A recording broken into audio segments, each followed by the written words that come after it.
commencez par aller sur votre espace en TA en prenant vos mots de passe. Ceux qui les ont oubliés, vous les avez dans votre carnet de liaison.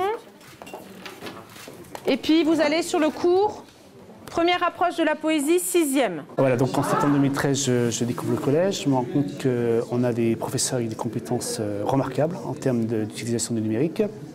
Et qu'en même temps, le paradoxe, c'est que c'est sous-utilisé, le matériel est sous-utilisé, les élèves sont finalement rarement devant les ordinateurs. Donc, j'ai constitué un comité de liaison informatique, un comité de pilotage, et on a réfléchi à un projet qui soit comment introduire le numérique dans le quotidien, j'insiste dans le mot, dans le quotidien d'une classe.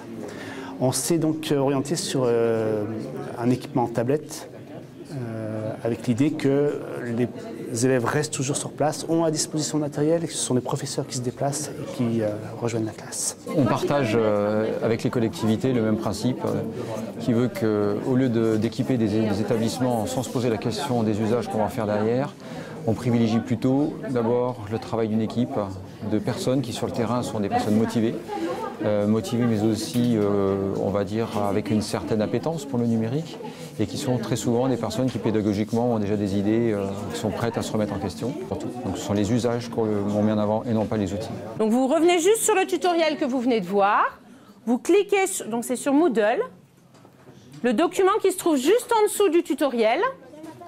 Oui, c'est ça, analyse de poèmes.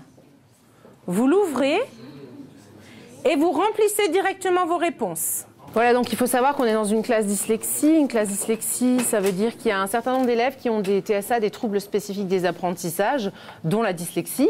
Et l'outil numérique leur permet vraiment d'avoir une autre approche, notamment de la lecture et de l'écriture, puisque c'est ce qui est difficile pour eux. Donc déjà, ça les familiarise avec cet outil, ce qui est une très bonne chose, puisque bien souvent, comme c'est des élèves qui ont des problèmes de lecture et d'écriture, l'outil informatique aujourd'hui leur permet de compenser cette difficulté-là, puisque avec les logiciels à commande vocale, on peut écrire aujourd'hui.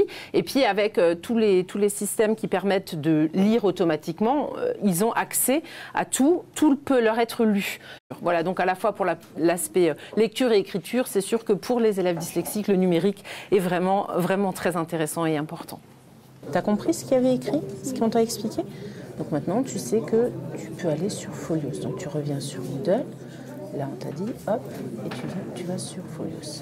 Le but aujourd'hui, c'est qu'ils puissent travailler en autonomie à leur rythme. Et dans un dernier temps, si le temps nous le permet, ils vont pouvoir comparer avec leurs camarades ce qu'ils ont fait et réajuster si nécessaire leur formulaire Folios. Voilà. Et Moodle nous permet d'avoir l'ensemble de leurs cours, de la séquence en entier du début à la fin. C'est pas tant le fait que ce soit des REP ou des REP+, mais dans ces établissements-là, il est vrai que les enseignants sont habitués, car ils sont très souvent obligés à réfléchir à des méthodes et des pédagogies un petit peu nouvelles et adaptées à leur public. Donc, le fait de se re-questionner à l'aide du numérique, c'est quelque chose qui fait partie de leur quotidien.